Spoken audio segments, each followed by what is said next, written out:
Well, it's about that time again. Let's sit back, relax, and watch some of my favorite Rocket League YouTubers. Nah, no, I don't know. Alright, what the fuck. I'm just bewildered at Rocket League content. Not because it's spectacular, incredible, or even just simple comfort content. In fact, it's quite literally the opposite. And to be honest, Rocket League is quite simply in a very apathetic state.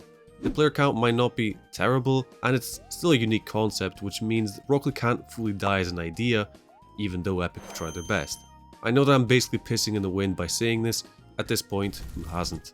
But it's no secret that we're all stuck in this weird doom and gloom state while seeing our favorite YouTubers slowly but surely get sucked into the Rocket League black hole of creativity. And by the way, here's a crazy random fact. It's been 16 fucking months since trading got removed. How? It's time to put on our movie critic glasses and see what's really going on with the artistic wall of Rocket League content. Let's start with Musty. I'm gonna be honest, if there's ever been a notorious content farmer, it's Musty who takes the crown. In fact, the name in itself ironically represents his content now. In his most recent video, he brought back our series of old, his 1v1 series. But you wanna know the catch? The entire video was pre-recorded and the gameplay was from someone else, while Musty just sits there pretending to be enthralled in what was a pretty sad attempt to entertain. He's being a little goofy. Pretty much everyone in the comments caught on quickly, but it's just fucking hilarious. It was so obvious that this was not him playing that at 19 minutes and 30 seconds you can even see Musty lifting his arm up while somehow maintaining control of his car after he scores. Man, that's some Harry Potter type shit. Maybe his next video will be called How I Tricked My Audience into Thinking I Played 1v1s. Now if Rocket League's biggest YouTuber couldn't give less of a shit about it, then we're in trouble. You know what though? Musty has other ventures such as being a jewelry salesman or being an influencer, but let's be honest, he's not the only one who's kind of insisting upon himself and becoming a weird caricature of his channel. I actually kinda sounded like a movie critic there. Nowadays Rocket League is not easy to get ideas from, especially when Epic Games has sponged out every last bit of character from Rocket League while milking you dry for your money, as is standard practice. In fact, the entire item shop literally costs a week's wages. But back to the state of YouTube. Here's another example, Mizu. This video is quite simple. This video is quite simple. This video is quite simple. Stop. Make it stop. Mizu's content is yet another example of what you become after pandering to younger kids, and it's getting completely out of hand. I'm such a weirdo. I'm so quirky. Also, I love the fact that he's sponsored by Manscaped, as if any of his target audience are old enough to have pubic hair. Oh, here's another great format of Rocket League content. Grabbing some desperate lower ranked players to get pounded in the butthole by your favorite YouTuber for the 160th time. I also adore the format of one sweaty freestyler versus some revolutionary archetype of an SSL player. Oh, and don't forget to collect the Epic Games sponsorship. And then of course you have your OG old heads still going at it, or trying to do so, like Leth and Sunless.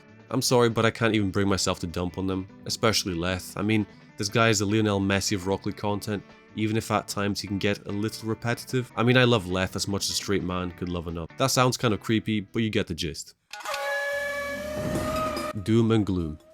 Doom and gloom, a general feeling of pessimism or despondency. This couldn't possibly summarize Rocket League in a better way. The barrel of Rocket League content has been running out for a while, and at this rate we're just dancing with the coffin of this game. Long gone are the times of consistent John Salmon uploads, whose most recent Rocket League related video was him playing Rematch, a game that at least seems to be heading in the right direction. Over 1.8 million people played in the Rematch beta alone. I mean, you'd be lucky to see that many people play Rocket League in a whole month. And it's the reality of Rocket League at its current state. You can't squeeze water out of a stone time and time again. You just can't keep trying to make content of a game that's entire concept is to play 5-minute matches with DDoSers, hackers, bots, smurfs. Like, I guess you could go down the other path and just completely avoid playing Rocket League, like Pick a Pixel for example. I mean, he's a great guy, sure, he's balding, but still, he's a really nice guy. But at times, it feels like these type of content creators are just beating the same dead horse for what seems like an eternity. It's their job, so they have to do it, but it feels so demoralizing knowing that you're making content for a game that doesn't give you room for fresh creativity. I mean, we've been asking for official Rocket League support for custom maps for what, 6 years? What have we got back? Nothing. We also asked for a roadmap of the game and whether Unreal Engine 5 will ever happen. What did we get back? Nothing. Like, imagine if we got some sort of communication about Unreal Engine 5. That would be the bomb of the century, seriously. It's probably not a great time to speak about bombs or anything like that, so I'm just gonna move on. Psyonix, could you finally crack down on Smurf and bot accounts playing online matches? No. it really seems like a beneficial relationship, doesn't it? Man, it's like you coming back to that one ex because you keep thinking that something might change, but you don't even know what exactly, just something. Maybe it's just a toxic relationship where you pour thousands of hours from your life into a game that doesn't really give a shit about you. But jokes aside, this is a real problem for me as well, and it's the same for many other smaller content creators. Here's a pretty great example of what I'm talking about. It's really Aether. He's a genuinely really funny guy who a few months back was absolutely popping off as a new Rocket League YouTuber, new ideas, videos, and to be honest, at least he was something different. But soon enough, the content dries up rapidly with Rocket League, and trying to have fun while making content on this game is probably on the same level of trying to be an edgy masochist. It's just not easy. I'm gonna be honest, all that's left for me in terms of content for Rocket League is to like get a Ferrari, get a big ass beach ball and just drive it around until I crash the fucking thing in a wall. I mean, not like I can afford the Ferrari or even a car. But what I'm saying is, it's just not happening anymore with content. We've seen it before, we've had these waves of doom and gloomers, you know, we've had Sunless Khan come out like 3 or 4 times saying the same thing, and then like a month later getting another epic sponsorship. We've had Musty do this before, he's got another epic sponsorship. I can count more than on my fingers. Like there's a lot more people who I know who actively dislike the state of the game and yet kind of just keep feeding into it. And I'm also guilty for that as well. I feel like I'm repetitive with the game as well. I agree, the content has been repetitive at times. I mean, I've liked making it, I like making the scripts, I enjoy making videos, but at some point, I'm gonna start sounding like a broken record. I'm sorry. I can't do anything else aside from making these haha funny car soccer game videos. The game is broken, LMAO, Lamau. So it kind of begs a question for me then, like, what is next? What is the next for the game that had one big pop off 2020, 5 years ago, and hasn't really had any specific plan of where to go next for 5 years? That is a big question, and to be honest with you, I can't answer it for you or for myself, or for any content creator or Twitch streamer, whatever.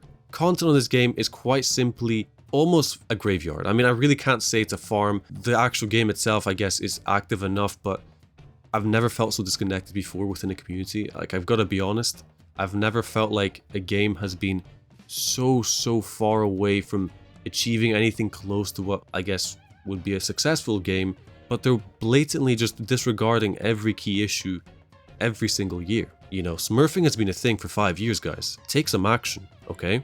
Take some fucking action. But you know what? There are more games in Rocket League. You know, you don't always have to chain yourself to one thing, and I'm gonna be honest, I've been having a blast in Mario Kart World and on the Switch too, so there's always options. You know, you don't have to chain yourself to Rocket League because you've been on it for a long time. And remember, there are of course a lot more important things than just video games. I know it's mind-blowing that I even said that, but I had to drop it once. But anyways, that's about it for today. Thank you guys for watching. As always, really appreciate your support. But for now, have a great day or night, wherever you are. And I'll see you next time.